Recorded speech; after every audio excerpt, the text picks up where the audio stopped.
ఒక్క క్షణమైనా నిన్ను వీడినా నేనేమవుదునో తెలియదయ్యా.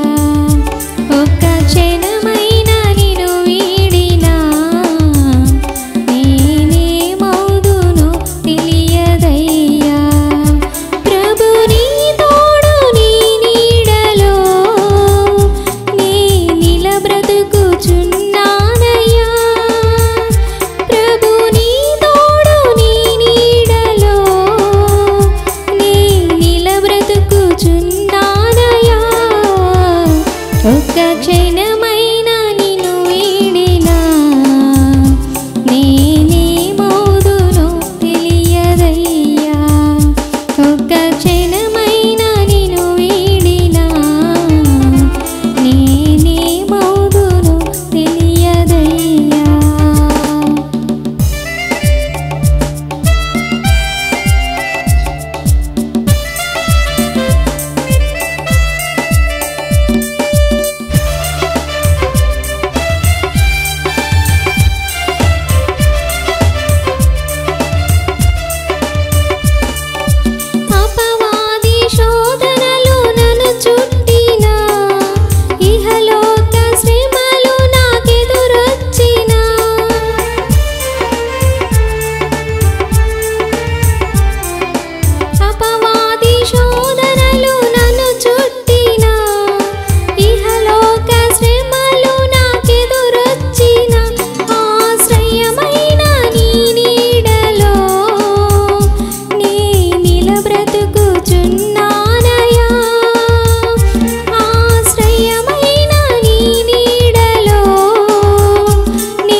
స్తుతించి కీర్తించి గణపరతును నా యేసయ్యా స్తుతించి కీర్తించి గణపరతును నా యేసయ్యా నీవే నా ఆరాధన యేసయ్యా నీవే నా స్తుతి పాత్రుడా నా యేసయ్యా నీవే నా ఆత్మలో ఆనందమయ్యా నీవే నా జీవిత మకరందమయ్యా స్తుతించి కీర్తించి గణపరతును నా యేసయ్యా స్తుతించి కీర్తించి గణపరతును నా యేసయ్యా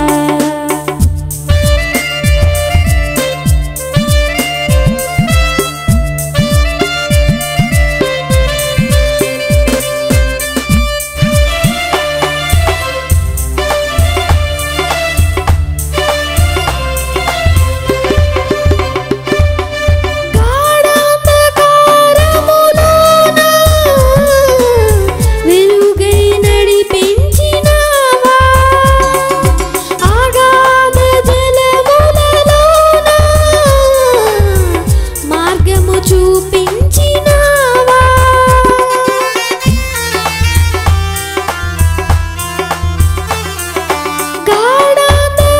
గాఢాంధకారములోన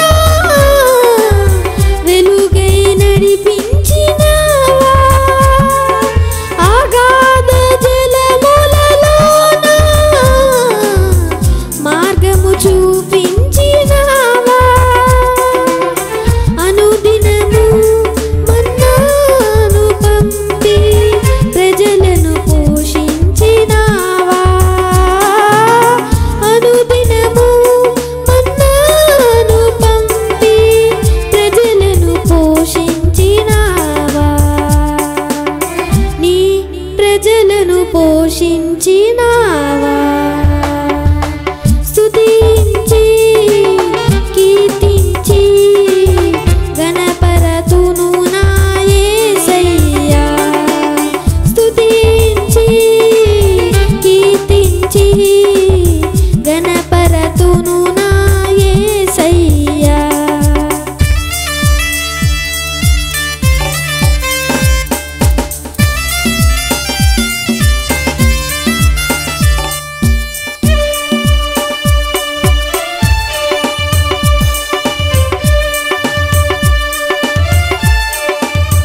అందరం ఒకసారి చేతులెత్తి గట్టిగా దేవుని స్తోత్రాలు చెప్దాం. హల్లెలూయా, హల్లెలూయా. ఇంకా ఎవరైనా వస్తే ఆ పక్క కానీ వెనక కానీ కూర్చోడానికి ప్రయత్నం చేయించండి. ఒకవేళ చాలపోతే పైన వెళ్ళి కూర్చోవచ్చు, ఇబ్బంది లేదు. ఎందుకంటే మనకి కింద స్త్రీలు కూర్చోడానికి, పైన పురుషులు కూర్చోడానికి బాల్కనీలో ఏర్పాటు చేసాం ముందుగా. ఇప్పుడు లాక్డౌన్ టైంలో సోషల్ డిస్టెన్స్తో మనం పెట్టడం వల్ల సరిపోకపోవచ్చు కాబట్టి స్త్రీలు పైన కూడా కూర్చోవచ్చు బాల్కనీలో, ఇబ్బంది లేదు. ఒకవేళ ఇక్కడ చాలకపోతే ఇంకెవరైనా వస్తే దయచేసి పైన ఏర్పాటు చేయండి. సరే, ఆలస్యం చేయకుండా వాక్య భాగంలోకి వెళ్దాం. మన మధ్యలో ఉన్న నాన్నగారు వచ్చి వాక్య భాగాన్ని అందిస్తారు. అందరం ప్రార్థనాపూర్వకంగా వేచి విందాం. ప్రపంచంలో 500 మంది డాక్టర్లు అంట కరోనా వ్యాధితో చచ్చిపోయారంట. వైద్యం చేసినటువంటి డాక్టర్లే ఇతరులకు వైద్యం చేసినటువంటి డాక్టర్లు ఏమైపోయారు? 500 మంది చచ్చిపోయారంట. ఆరోగ్య సంస్థ వారు ఇచ్చినటువంటి నివేదిక ప్రకారం. మళ్ళీ అసలు ఎంతమంది చచ్చిపోయారో సంగతి కూడా సరైనటువంటి డీటెయిల్స్ అనేటువంటిది ప్రభుత్వం వారు ప్రజలకు ఇవ్వటం లేదు, ఎందుకంటే భయపడతారనే ఉద్దేశంతో. ఇంకోటి, ఇప్పుడు కరోనా వచ్చిందని భయం ఎవరికి లేదు, ఉందా? మాట్లాడరేటి? భయం ఉందా? భయం లేదు ఎవరికి. ఏముంది? ధైర్యంగా తిరుగుతున్నారన్నమాట. బ్రతికితే బ్రతం, చచ్చిపోతే అనేటువంటి ఆ భీకరమైనటువంటి ఆ మాటలు లేక వాళ్ళు చెప్పేటువంటి మాటలు కేవలం ఏమవుతుందంటే మనుషులు ఎదుటే ఉంటున్నాయి, కానీ తీరా వచ్చిన తర్వాత అనుభవిస్తున్నప్పుడు అప్పుడు ఉంటుంది వారి కథ. యేసు రక్తమే ఇచ్చేయి. అర్థమవుతుందా? ఏమంటున్నారు? మాకేం పర్వాలేదు, బాగానే తిరుగుతున్నాం, మాకేం అంటలేదు కదా.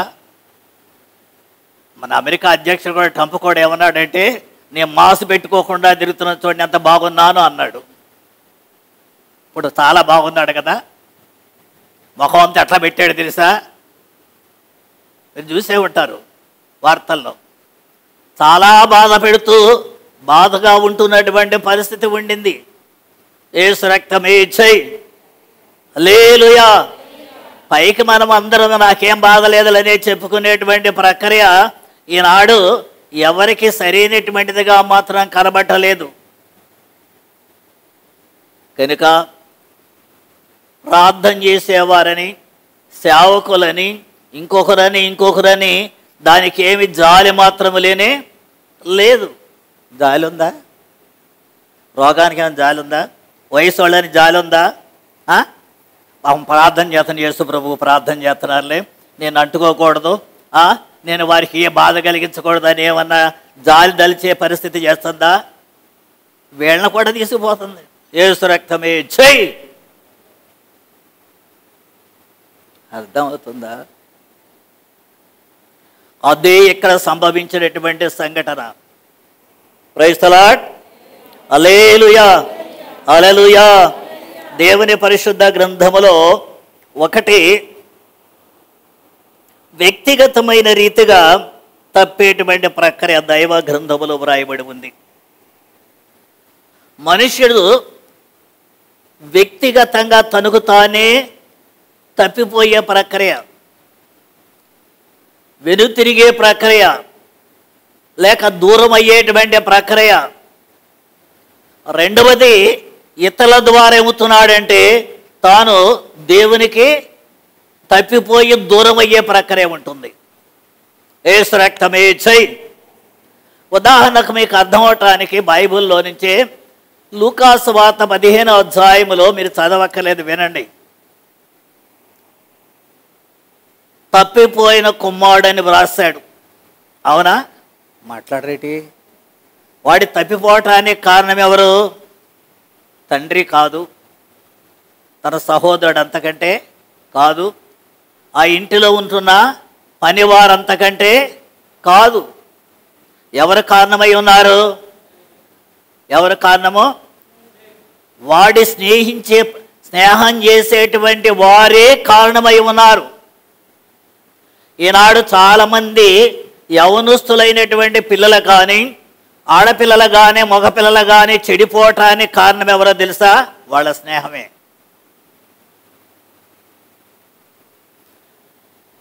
బైబిల్ చెబుతుంది దుష్ట సాంగత్యము మంచి నడవడిని చెరుపును. అపోస్తుడైన పౌలు కొరింథీ రాసిన మొదటి పత్రికలో చెప్పాడు, దుష్ట సాంగత్యం ఏం చేస్తుంది చెప్పండి? అంటే చెడు స్నేహం ఏం చేస్తుంది?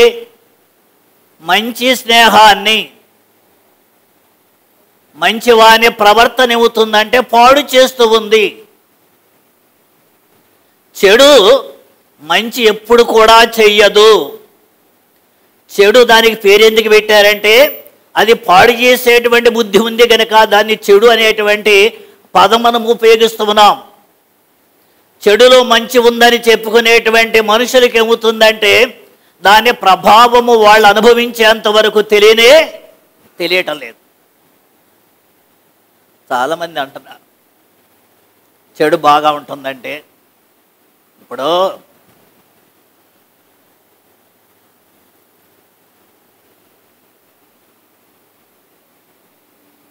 తీయగా ఉంటుందంట.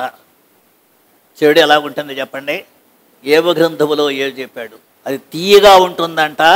దాన్ని పోనీయకుండా వాళ్ళ నాలుకల క్రింద దాచి పెట్టుకున్నారట. ఎక్కడ పెట్టుకున్నారు చెప్పండి? చెడులో తీయదనం ఉందా? మాట్లాడరేటి? మంచివాడికి చెడు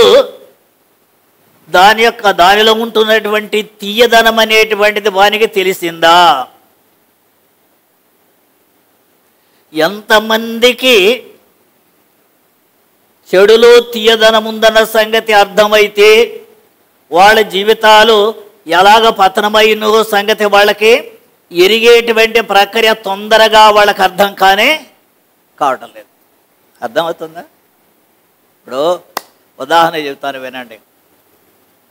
సంసోను నాజీరు చేయబడ్డాడు, వ్రతం చేయబడ్డాడు. ఆ వ్రతం చేయబడినటువంటి వ్యక్తి చాలా పరిశుద్ధతగా ఉండాలని, అపవిత్రమైనది ఏది కూడా ముట్టుకోకూడదని, అపవిత్రమైనది ఏది కూడా తినకూడదని, బ్రతుకు దినములన్నీ కూడా ఎలాగ ఉండాలని చెప్పాడు దేవుడు? పరిశుద్ధతగానే బ్రతకమని చెప్పాడు. Praise the Lord. Hallelujah, hallelujah. ఆయన ప్రయాణమై వెడుతూ ఉన్నప్పుడు, మామగారింటికి వెడుతున్నప్పుడు సింహం అంట ఎదురొచ్చిందంట. ఎదురొస్తే తను చంపేశాడు. సరే, అప్పటికేమైందంటే అది చచ్చిపోయింది. తర్వాత ఏమైందంటే మళ్ళా ఆ దారి గుండా వెళుతూ ఉంటే ఆ సింహపు యొక్క కళ్ళే బరములో ఏముందంటే తేనె కనిపించిందంట. ఏం కనిపించింది చెప్పండి? జాగ్రత్తగా వినండి. ఇది విశ్వాసులారా, మీకు అర్థం అవటానికి కోసం చాలా జాగ్రత్తగా ఈ విషయం చెప్పడం జరుగుతుంది. లేకపోతే వాక్యం అర్థం కాక ఏమవుతుందంటే నువ్వు ఏం చెప్పావు మాకేం తెలుసు, మళ్ళీ వారం వెళ్ళొచ్చినట్టుగా ఉంది, మా గుడికి వెళ్ళాం కానీ ఏ వాక్యం చెప్పారంటే ఏ వాక్యం చెప్పారు మాకు అర్థమైతే కాదంటారు. యేసు రక్తమే చెయ్యి. మీకు ఎంత అర్థమవుతుందో లేదో సంగతి చెప్పేటువంటి పరిస్థితిలో ఏమవుతుందంటే మీ ముఖాలు హృదయాలు గమనిస్తూ ఉంటే అర్థమవుతుంది. దేవుని స్తోత్రం కలుగునుగాక. అది ఎంత కష్టంగా ఉందో, లేకపోతే అది స్వీకరించడానికి మీ హృదయాల్లో ఎంత ఆనందకరమైనటువంటి పరిస్థితిగా ఉంటుందో సంగతి గ్రహించేటువంటి వివేచన అనేటువంటిది దేవుడు ఇవ్వాల్సిన పరిస్థితి ఉండింది. దేవుని స్తోత్రం కలుగునుగాక. హల్లెలూయా, హల్లెలూయా. అయితే అడ్డుగుండా వస్తుంటే ఏమైందంటే ఆ చంపినటువంటి ఆ సింహపు కళేబరంలో ఏముంది? తేనె ఉంది. సింహము అది అపవిత్రమైనటువంటి జంతువు అని మనకు లేవ్యా కాండములో 11 అధ్యాయములు ఉంటాయి. అపవిత్రమైనటువంటి జంతువులలో ఇది ఒక జంతువు. యేసు రక్తమే చెయ్యి. దానిలో ఏముంది చెప్పండి? ఇప్పుడు ఏం కనపడింది? తీయదనాన్ని కనపడేటువంటి చేసేటువంటి ఆకర్షించేది అందులో ఉంది. పాపము ఈ యవనస్తుడు ఏం చేశాడు? ఆకర్షించబడి వయసు వచ్చినటువంటి పరిస్థితులలో తనకు ఇవ్వబడినటువంటి దేవుని యొక్క ఆజ్ఞ విషయములు ఏమైపోయిందంటే మరిచిపోయాడు. దేన్ని చూసే వాళ్ళకి కంటికి తీయగా నోటికి తీయగా అనిపించేటువంటిది కంటితో చూసినప్పుడు ఏమైందంటే తినాలనేటువంటి ఆశ పుట్టింది. అది చెడ్డదన్న సంగతి తెలుసా లేదా? మాట్లాడరేటి? విశ్వాసులకు ఫలాంది చెడు అనే సంగతి తెలుసు. తెలిసి కూడా ఏం చేస్తూ ఉంటారంటే అది కావాలనేటువంటి అభిప్రాయంతో చేయటాన్ని బట్టి వచ్చేటువంటి ముప్పు ఎలా ఉంటుందో ఒకసారి మీకు అర్థమవుతుందా?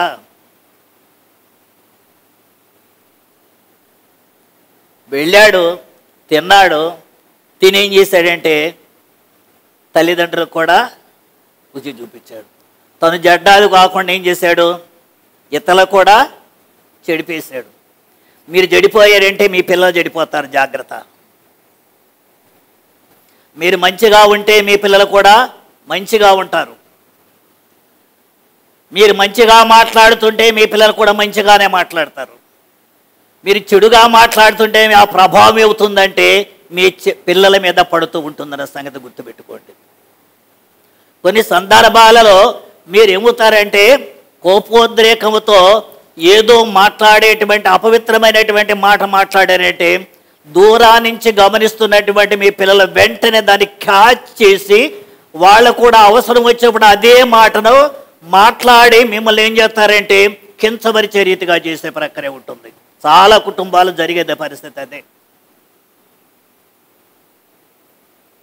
విశ్వాసులైన వారు మీరు మాట్లాడేటప్పుడు మీ పిల్లల దగ్గర కానీ లేక మీ పిల్లలు మీ దగ్గర లేకుండా దూరంగా ఉన్న పరిస్థితిలో ఇంటిలో ఉన్నప్పుడు జాగ్రత్తగా ఉండాలి. దేవుని స్తోత్రం కలుగునగాక. బ్రతుకుగూరు వాడెవడైనా ఉన్నాడని చెప్పుకొస్తూ చెడ్డ మాటలు పలకుండా తన నాలుకను, కపటమైన మాటలు పలకుండా తన పెదవులను కాచుకోవాలని వ్రాయబడి ఉంది. అసలు చెడిపోతే అందులోంచి వచ్చేది చెడు వస్తుందా మంచి వస్తుందా చెప్పండి? ఇప్పుడు గుండె చెడిపోయింది. ఆ చెడిపోయిన గుండెలో నుంచి వచ్చేది ఆరోగ్యం వస్తుందా లేకపోతే అనారోగ్యం వస్తుందా చెప్పండి అమ్మా? అనారోగ్యం వచ్చేది. దాని ప్రభావం శరీరం మీద ఏముతుందంటే అవయవాల మీద ఏముతుంది? ప్రభావం చూపించే గుణం ఉంటుందన్నమాట. ఏసు రక్తమే జై. పోయిన వారం మీకు చెప్పాను, హృదయంలో నుంచి ఏమొస్తాయి చెప్పండి? చెడిపోయిన హృదయం నుంచి దురాలోచనలు, వేశ్యాగమనములు, దొంగతనములు, అబద్ధములు, దేవదూషణలు, వ్యభిచారములు, ఇవన్నీ కూడా ఎక్కడి నుంచి వస్తాయి? మనిషి యొక్క హృదయము చెడిపోయిన దానిని బట్టి హృదయములో నుండి వచ్చే ప్రక్రియ ఉంటుంది. అయితే ఇక్కడ వ్యక్తిగతంగా చెడిపోయే ప్రక్రియ ఉంటుంది. సామెతల గ్రంథము 19వ అధ్యాయము 2వ వచనములో ఉంది.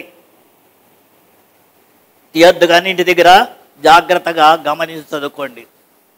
రెండవది ఇతరుల ద్వారా చెడిపోయేటువంటి ప్రక్రియ ఇర్మియా గ్రంథం 23వ అధ్యాయం 32వ వచనములో ఉంది. ఒకటేమో వ్యక్తిగతమైనటువంటిది,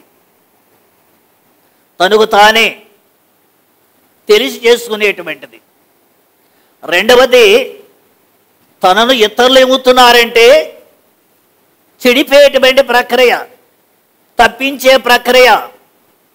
ఇప్పుడు మీకు ప్రశ్న వేస్తాను. ఇప్పుడు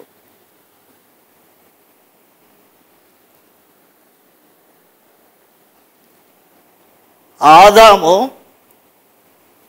జీవితంలో ఏ విధమైన రీతిగా తప్పిపోయాడు? దానికి కారణం ఏమై ఉండింది? అపవాది తప్పిపోవటానికి కారణం ఏమైంది? వీళ్ళిద్దరి యొక్క పరిస్థితి ఒక్కసారి ఆలోచన చేయండి. ఏ ఉండలేదు అది? ప్రైజ్ ది లార్డ్, హల్లెలూయా, హల్లెలూయా. అపవాది తప్పిపోవటానికి కారణం ఏమిటి? ఆదాము తప్పిపోవటానికి కారణం ఎవరు? ఆదాము తప్పిపోవటానికి స్వయంకృత అపరాధమా, లేక ఇతరుల ద్వారా తాను అపరాధములో పడిపోయిన పరిస్థితి? సాతాను ఇతరుల చేత అపరాధములు పడిపోయిందా, లేక తనకు తానే అపరాధములు పడిపోయి తప్పిపోయాడా? ఎవరు ఎలాగ జరిగింది? యేసు రక్తమే చేయి. సాతాను ఎలాగూ దారి తప్పింది.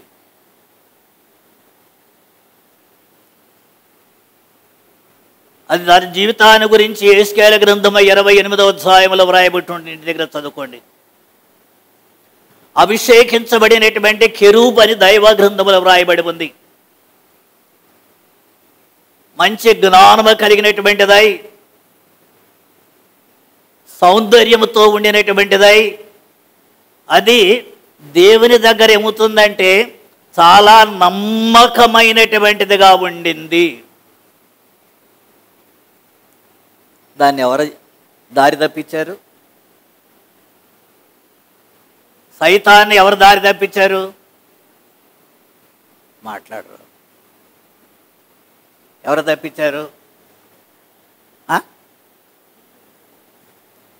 చెప్పండి, ఎవరు తప్పించారు? సాతాన్ని దేవుని సన్నిధిలో పరిశుద్ధతగా ఉండే ప్రక్రియలో ఎవరు తప్పించారు దారి? చెడు మార్గములోనికి ఎవరు తప్పించారు? చెడు మార్గాలోనికి ఎవరు తీసుకువెళ్ళారు?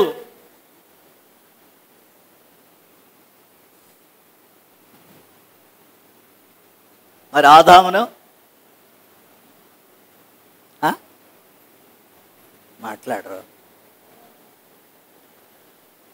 ఆదామునైతే చెడిపోయినటువంటి సాతాను తప్పించాడు అని మనం సహజంగా చెప్పుకుంటాం. కానీ మరి అపవాదిని ఎవరు దారి తప్పించారు? అసలు అది ఉంది, ఎక్కడ ఉంది? పరలోకములో దేవుని సన్నిధిలో ఉండింది. పరిశుద్ధాత్మ చేత ఆశ్రయముగా ఉండినటువంటిదిగా ఉండింది, జ్ఞానము కలిగినటువంటిదిగా ఉండింది. అలాంటి పరిస్థితుల్లో దాన్ని ఎవరు తప్పించారు దారి? మీకు అర్థమైందా? ఎంతమందికి అర్థం అవ్వలేదు? చేతులు ఎత్తండి చూద్దాం. ఎంతమందికి అర్థమయ్యింది? ఎంతమందికి అర్థం కావట్లేదు? చెయ్యి ఎత్తండి. ఇప్పుడే అడుగుతున్నా. అర్థం కాకపోయినా తెలిసినట్టుగా మాత్రం నటించమాకండి. అది చాలా ప్రమాదం అన్నమాట. జీవితంలో చాలా ప్రమాదం అది. కొంతమంది నటిస్తారు, అర్థమైనట్టుగా నటిస్తారు. అంటే వాళ్ళని వాళ్ళు ఏమవుతున్నారంటే నాశనం చేసుకుంటున్నారు. వాళ్ళని వాళ్ళే పాడు చేసుకునేటువంటి ప్రక్రియ వాళ్ళ జీవితంలో ఉండింది. ఉదాహరణకు యాకోబు పత్రికలో 1వ అధ్యాయం చెబుతాడు. ఏం చేస్తాడంటే అద్దములో తన సహజ ముఖమును చూసుకొని అవతలికి పోయి తాను ఎట్టివాడో మరిచిపోతున్నాడంట. ఏం చేస్తున్నాడు? చూసుకున్నవాడు అవతలకి వెళ్ళి మర్చిపోతాడు వెంటనే. ఎవడైనా మాట్లాడరేటి? ఇప్పుడు మీరు లెగంగాలి గుడికి వచ్చేటప్పుడు అద్దంలో చూసుకుని టాయిలెట్ అయ్యి 1 గంట 2 గంటలు బాగా టాయిలెట్ అయ్యి తల దూకోవటం, ఈ బట్టలు వేసుకోవటం చాలా టైం ఉపయోగిస్తారు. యేసు రక్తం వేసి అవునా? శుభ్రం ఉండటం మంచిదే, కానీ దానికి అనవసరంగా సమయమంతా పాడు చేయటం అనేటువంటిది అది మంచిది కాదు. ప్రైజ్ ది లార్డ్, హల్లెలూయా. కనుక ఇక్కడ ఏమవుతుందంటే చూసుకుంటున్నాడు అద్దంలో, చూసుకుని అవతలకు పోయి ఏం చేస్తున్నాడు? మరిచిపోయి తాను ఏం చేస్తున్నాడు? మోసం చేసుకుంటున్నాడంట. అంటే ఇది స్వయంకృత అపరాధం అన్నమాట. ఎవడు మోసం చేసే పరిస్థితి కాదు ఇది. ఇంకొకడు మోసం చేయాల్సినటువంటి ప్రక్రియ కానే కాదు. వాడికి వాడే స్వయంగా చేసుకునేటువంటి ప్రక్రియది. మీరు వాక్యాన్ని వింటున్నారు, వాక్యం ద్వారా వింటున్నటువంటి పరిస్థితిని బట్టి మీ జీవితాలు అలాంటి పరిస్థితి ఎవరు చేసుకోకూడదు, అది మంచిది కాదని ప్రభునామమున మీకు మనవి చేస్తూ ఉన్నాను. దేవుని స్తోత్రం కలుగునుగాక. హల్లెలూయా, హల్లెలూయా. రెండవ కారణమునకు ఇతరుల ద్వారా మోసం చేయటము, దారి తప్పటం. ఆదాము సాతాను చేత దారి తప్పాడు, కానీ స్వయంకృత అపరాధం మాత్రం కాదు. బయట వారి ద్వారా ప్రేరేపింపబడి అపరాధములో పడ్డాడంతే, కానీ తాను ప్రేరేపణ కలిగి తాను అపరాధం చేసిన వాడు కాదు. ఇప్పుడు మీకు అర్థమై ఉంటుంది. Praise the Lord. Hallelujah, hallelujah, hallelujah. ఇక్కడ మొట్టమొదటిది తొందరపడి నడిచేవాడు. ఏం చేస్తున్నాడు చెప్పండి? మనుషుడు తొందరపడి నడుస్తూ ఉంటారు. అంటే కొంతమంది ఏం చేస్తారంటే బాప్తీసం తీసుకున్నప్పుడు కొరతలో ఏం చేస్తారు, అబ్బా ఎంత తొందర ఉంటుంది వాళ్ళకి. బైబిల్ పట్టుకుంటారు, పాస్టర్ గారు టైం అయిపోతారు, ఏంటి ప్రార్థనకి వెళ్దామని అడుగుతారు. తర్వాత ఏమవుతుంది తెలుసా? పిలిచినా కూడా ఏమవుతుంది? ప్రార్థనకు వచ్చే ప్రక్రియ లేదు. కారణం ఏంటి? బాప్తీసం తీసుకున్నాననేటువంటి పరిస్థితి అందరికీ తెలియబట్టడానికి ఏమవుతారంటే ఈ విధమైనటువంటి రీతిగా ఎక్కడ పడితే అక్కడ ప్రార్థనకు వచ్చేస్తారన్నమాట. అందరికంటే ముందే వచ్చేస్తారు. తర్వాత చూడాలి, బైబిల్ ఉండదు, గుడికి వచ్చేది లేదు, ఇంటి దగ్గర కూర్చొని ఏం చేస్తారంటే పనులు చేసుకుంటూ రావటానికి బాగోలేదులంటే సాకులు చెప్పేటువంటి ప్రక్రియ చాలా మందిలో ఉంటుంది. యేసు రక్తమే చెయ్యి.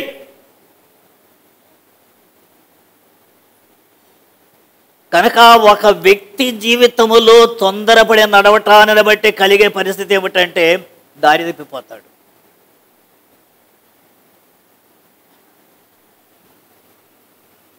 రెండవది మనం చదివాం కదా, ఏది? ఇర్మియా గ్రంథం 23:32 ఇతల ద్వారా దారి తప్పడం అనేటువంటిది. ఇతరులు ఏం చేస్తున్నారంటే ఈనాడు విశ్వాసులు అనేటువంటి వారిని దారి బాగా తప్పిస్తున్నారా లేదా?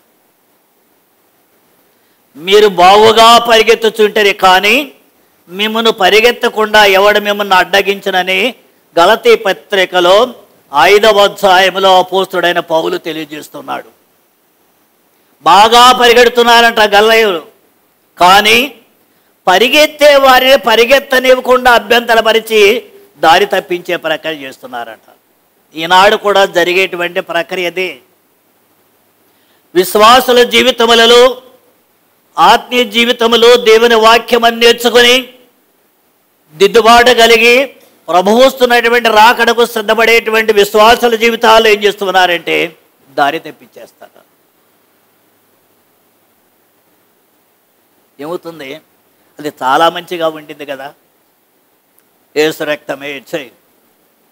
హల్లెలూయా, హల్లెలూయా.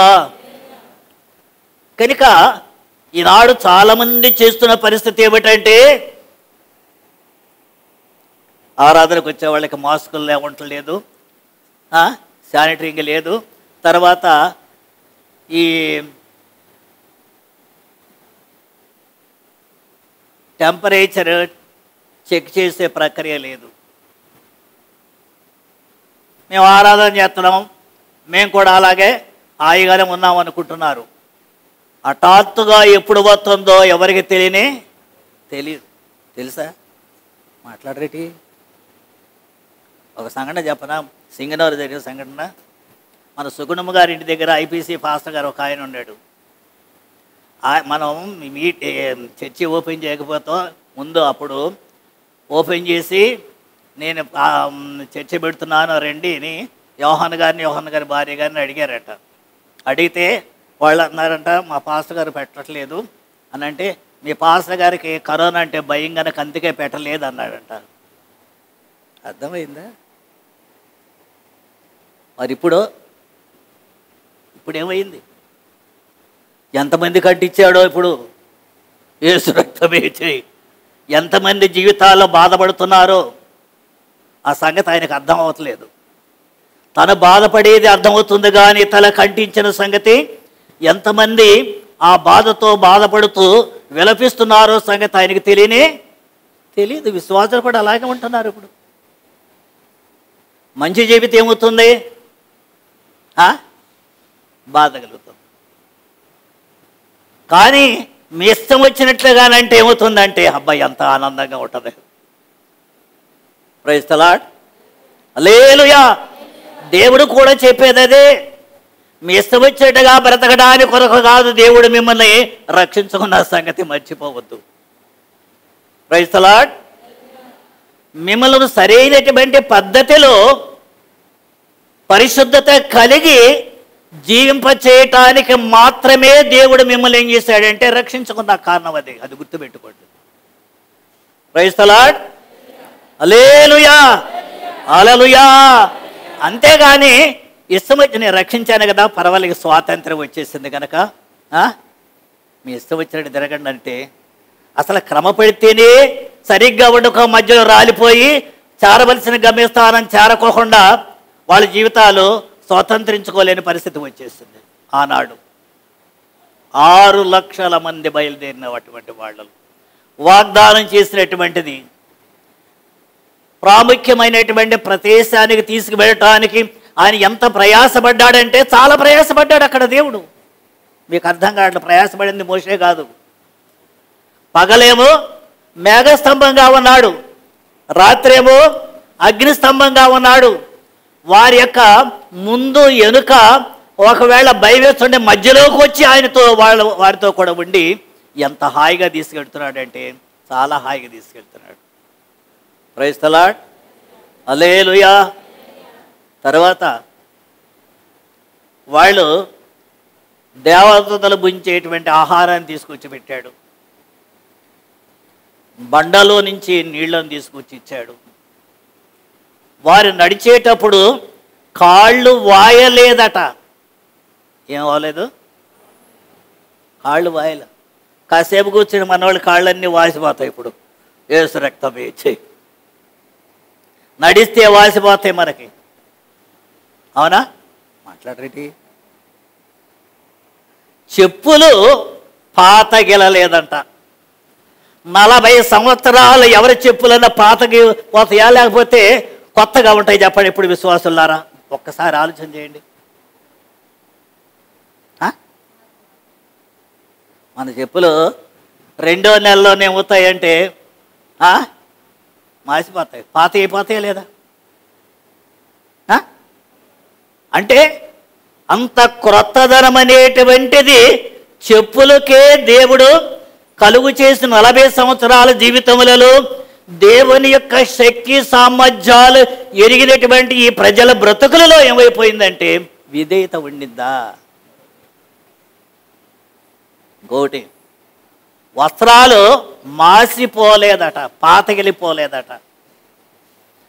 మనం పొద్దునేసుకున్న డ్రెస్సు 1 గంట ఆగితే ఏమవుతాయి?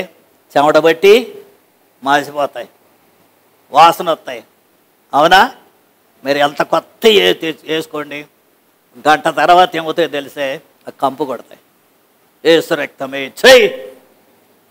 కనుక మనము ఆరాధించేటువంటి దేవుని యొక్క శక్తి సామర్థ్యాలు ఆనాడు ప్రత్యక్షంగా అనుభవించినటువంటి ఇశ్రాయేలు ప్రజల యొక్క జీవితాలలో ఎంతవరకు గ్రహింపు కలిగి ఆయన పరిశుద్ధతలో జీవించి ఆయన తీసుకెళ్లేటువంటి దేశానికి నడిపించబడుతున్నటువంటి పరిస్థితుల్లో విధేయత కలిగి జీవించారో ఒక్కసారి ఆలోచన చేస్తే మనకు ఆ విషయం అర్థమవుతుంది. ఎబ్రీ పత్రిక 3వ అధ్యాయంలో పౌలు చెబుతాడు. అక్కడ ఇశ్రాయేలీలంట తమ హృదయ ఆలోచనలలో తప్పిపోయారంట. ఎక్కడ తప్పిపోయాడు చెప్పండి? హృదయం యొక్క ఆలోచనలో తప్పిపోయారంట. అందుకనే ఆ ప్రజల వల్ల ఏం చేశాడంటే ఆయనకి విసుగు వచ్చింది, కోపం వచ్చేసింది. యేసు రక్తమే చేయి. మీరున్నటువంటి కొద్ది మందితోనే చాలా రిస్క్ అయిపోతుంటే ఎంత బాధ పెడతారంటే అంత బాధ పెడతారు కొద్దిమంది. మరి 6 లక్షల మంది అంటే ఎంత బాధ పెట్టుంటారు దేవుని చూడండి, ఒకసారి ఆలోచన చేయండి.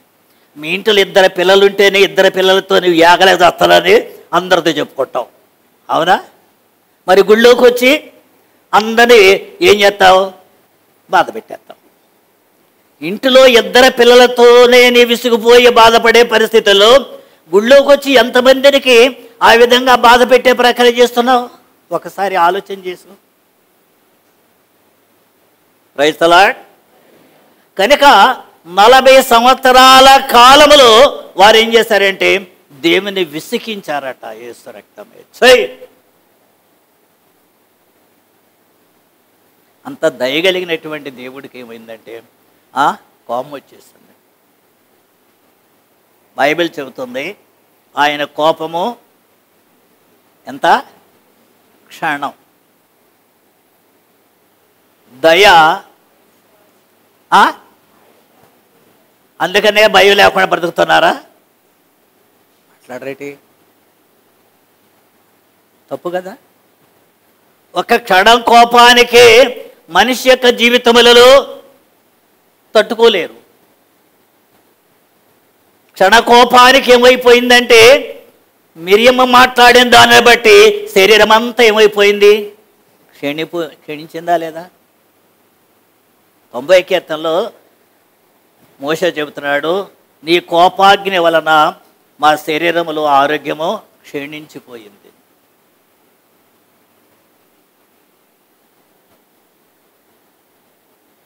ఆయన నిత్యము కోపించేవాడు కాదట.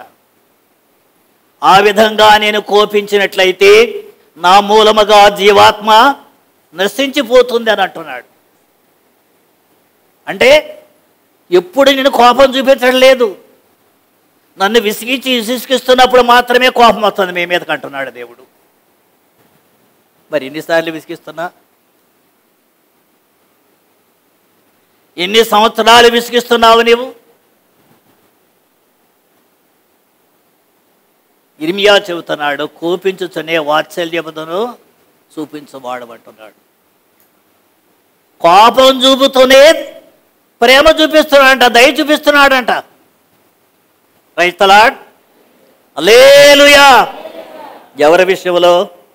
ఈ తప్పిపోయేటువంటి వాళ్ళ విషయంలో. మరి దాన్ని మళ్ళా ధ్యానం చేద్దాం వచ్చేవారు. జాగ్రత్తగా సమయాన్ని పాటించి దయచేసి సమయానికి రండి. Praise the lord. కొద్ది మాత్రమే ఇప్పుడు మీకు అర్థం అవటానికి ఈ విధంగా దేవుని వాక్యం చెప్పడం అనేటువంటిది, ఆ సాదృశ్యాలతో ఉండినటువంటి సంఘటన చెప్పడం అనేటువంటిది జరిగింది.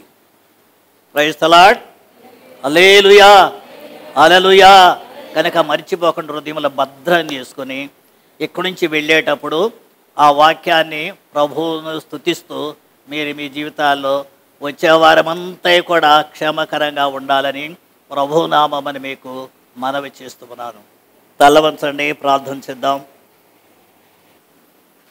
చేయండి, ప్రార్థన చేయండి కొన్ని నిమిషాలు.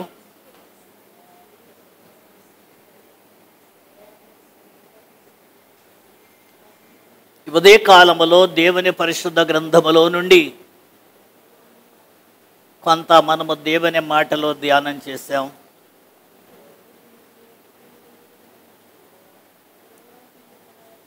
మళ్ళనటువంటి జీవితము ఎందుకు వారు మళ్ళకపోవటానికి కారణం ఏమైంది? వాళ్ళు ఎలాగా దారి తప్పారు?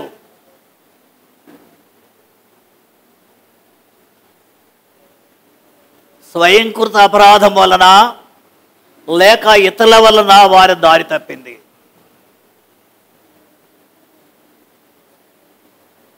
ఆలోచన చేద్దాం.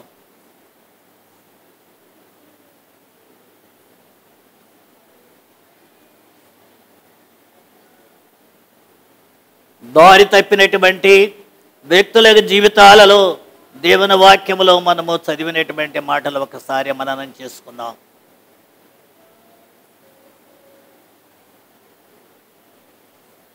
పరిశుద్ధతలో నుండి తప్పిపోయినటువంటి ప్రక్రియ, ప్రతిష్ఠించబడినటువంటి జీవితంలో నుంచి తప్పిపోయినటువంటి ప్రక్రియ. తండ్రి దగ్గర ఉంటే తండ్రితో కూడా ఉండి జీవించేటువంటి జీవితంలో తప్పిపోయినటువంటి ప్రక్రియ, దారి తప్పిన సంగతి.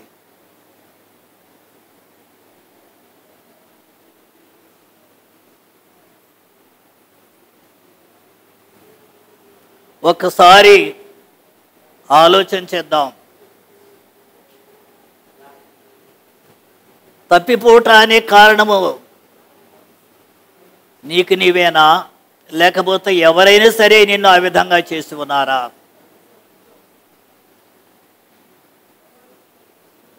సాతాను చేసిందా? సాతాను సంబంధమైనటువంటి వ్యక్తులు చేశారా? ఆలోచన చేయండి. Praise the lord. కనుక ఏ భేదము లేదు, అందరూ దారి తొలగి తప్పిపోయి ఉన్నారు, చెడిపోయి ఉన్నారు. అందరూ కూడా దారి తప్పి తొలగిపోయి చెడిపోయి ఉన్నారు. దావీదు అంటున్నాడు, నేను గొర్రెవలే తప్పిపోతే. దారి తప్పినా నన్నును నీవు వెదకి వచ్చి రక్షించితివి. దారి తప్పినా నన్నును నీవు వెదకి వచ్చి రక్షించితివి. నిత్య జీవమునిచ్చిన దేవా, నిత్య జీవము ఇచ్చిన దేవా, నీవే నా మంచి కాపరివి, నీవే నా మంచి కాపరివి, నీవే నా మంచి కాపరివి, నీవే నా మంచి కాపరివి. ఓ ప్రభువా, ఓ ప్రభువా, ఓ ప్రభువా, ఓ ప్రభువా, నీవే నా మంచి కాపరివి, నీవే నా మంచి కాపరివి, నీవే నా మంచి కాపరివి, నీవే నా మంచి కాపరివి. ఓ ప్రభువా, నీవు ప్రేమించిన గొర్రెలన్నిటిని ఎల్లప్పుడూ చెయ్యి విడువక, నీవు ప్రేమించిన గొర్రెలన్నిటిని ఎల్లప్పుడూ చెయ్యి అంతము వరకు కాపాడు దేవా, అంతము వరకు కాపాడు దేవా, నీవే నా మంచి కాపరివి, నీవే నా మంచి కాపరివి, నీవే నా మంచి కాపరివి, నీవే నా మంచి కాపరివి. ఓ ప్రభువా, ఓ ప్రభువా, ఓ ప్రభువా, ఓ ప్రభువా, నీవే నా మంచి కాపరివి, నీవే నా మంచి కాపరివి, నీవే నా మంచి కాపరివి. మంచి కాపరివి ఓ ప్రభువా ఓ ప్రభువా ఓ ప్రభువా ఓ ప్రభువా నీవే నా మంచి కాపరివి. అందరూ కలిసి పాడదాం, అందరూ కలిసి. నీవే నా మంచి కాపరివి నీవే నా మంచి కాపరివి ఓ ప్రభువా ఓ ప్రభువా ఓ ప్రభువా ఓ ప్రభువా నీవే నా మంచి కాపరివి నీవే నా మంచి కాపరివి. చప్పట్లు కొడుతూ కాపరివి నీవే నా మంచి కాపరివి ఓ ప్రభువా ప్రధాన కాపరి నీవు నాకై ప్రత్యక్ష మగువా గడియలో ప్రధాన కాపరి నీవు నాకై ప్రత్యక్ష మగువా గడియలో. కలిసి పాడదాం.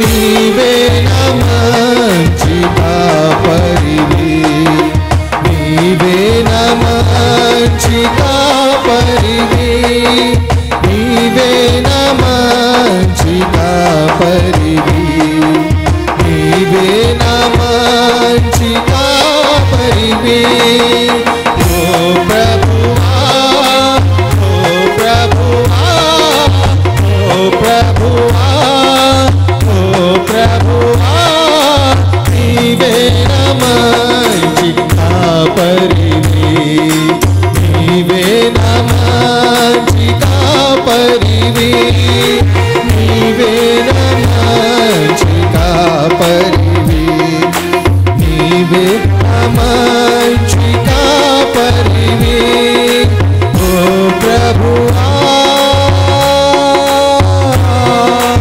Praise lord. అందరూ చేతులెత్తి గట్టిగా దేవుని స్తుతియాగం అర్పిద్దాం.